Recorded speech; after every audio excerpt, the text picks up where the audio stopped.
सतेज पाटील बोलतायत, आपण थेट जातोय। निवडणूक राहिली एका बाजूला, परंतु आम्ही कोल्हापूरकर बनून हे कदापिही सहन करणार नाही। हातच लावायचं नाही आणि टांगच मारायचं नाही तर कुस्ती कशी होईल? नाही, कुस्ती तुम्ही करा ना, कुस्ती करण्याबद्दल काय अडचण नाही, तुम्ही कुस्ती करू शकताय, परंतु खालच्या पातळीवर जाऊन या मग तुम्ही वारंवार वक्तव्य कशासाठी केली की महाराजांच्या बद्दलची वैयक्तिक टीका टिप्पणी आम्ही करणार नाही, हे सगळं तुम्ही आधी बोललात, पब्लिक डोमेन मध्ये बोललेला, आणि मग आता तुम्ही ही जर पातळी सोडत असाल तर कोल्हापूरची जनता, मी म्हणतोय तसं कोल्हापूरची जनता हे सहन करणार नाही। कोल्हापूरची जनता त्यांना योग्य ते उत्तर निश्चितपणे देईल। शेखर खाली कर की वर गेला, अरे सरकत नाही ना हा आपल्याला दिसून शाहूप्रेमी लोक निश्चितपणे याचा निषेध व्यक्त करतात। काय कळते का नाही तुला? काय मर्दा काय राव, बघा की हात किती, याच्यापेक्षा किती करणार?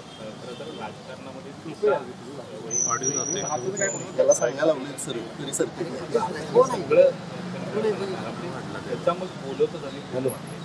नाही, मी मगाशी नाव दोघाही नेत्यांनी वर्तमानपत्रामध्ये सांगितलं होतं की आम्ही वैयक्तिक टीका करणार नाही। आता त्यांनी बघितलं पाहिजे, त्यांच्या पाठीमागे असणाऱ्या लोकांनी त्यांना जाब विचारला पाहिजे की तुम्ही हे कशाबद्दल वक्तव्य केलं, तुम्हाला कुणी चिठ्ठी लिहून दिली का, काय केलं, हे तो त्यांचा संशोधनाचा भाग आहे।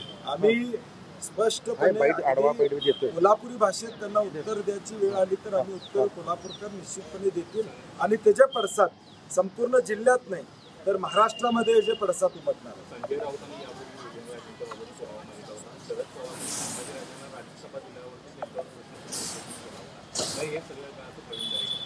नाही, मला वाटते आता बाजू मांडण्याचा प्रयत्न प्रवीण दरेकरांनी करू नये। जी चूक झालेली आहे, प्रथमतः संजय मंडलिकांनी माफी मागावी, कोल्हापूर मागावी, महाराष्ट्राची माफी मागावी। छत्रपती घराण्याचा अपमान तिने केलेला आहे आणि या अपमानाचा निषेध आम्ही कोल्हापूर म्हणून या ठिकाणी करतो। एकूणच संजय मंडलिकांनी जे वक्तव्य केलं त्याचा बोलवता धनी कोण आहे असं वाटतंय? नाही, आता ते त्यांनी त्यांच्या पक्षातल्या लोकांनी, महायुतीच्या लोकांनी ओळखावं त्यांचा बोलवता धनी कोण आहे, त्यांच्या पाठीमागं कोण आहे, ह्या असल्या गोष्टी करायला लावते ते। प्रचारामध्ये एक रणनीती आहे आणि हा मायक्रो प्लॅनिंगचा एक भाग आहे असं भाजप नेहमी सांगते। कसलंही मायक्रो प्लॅनिंग करू दे, मायक्रो प्लॅनिंग कोल्हापूरची जनता करेल, आणि मायक्रो प्लॅनिंग कसलंही केलं तर कोल्हापूरची जनता असल्या गोष्टीला कुठल्याही परिस्थितीत भीक घालणार नाही, त्याचं उत्तर सडेतोडपणे कोल्हापूरकर देईल। मला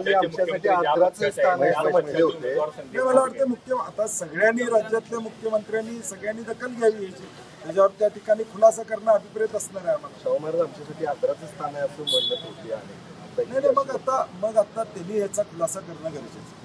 ठीक आहे, नेमकं तुमची वक्तव्य त्यावेळेची काय होती तर आत्ताची काय?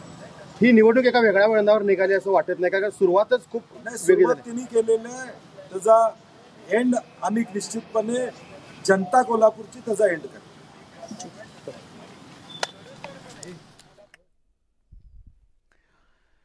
तर आता जे वक्तव्य मंडलिक यांनी केलेलं आहे त्या वक्तव्याच्या नंतर त्याचे राजकीय पडसाद उमटायला सुरुवात झालेली आहे। विरोधकांकडून, विशेषतः सतेज पाटील यांच्याकडून आता प्रत्युत्तर देण्यात आलंय।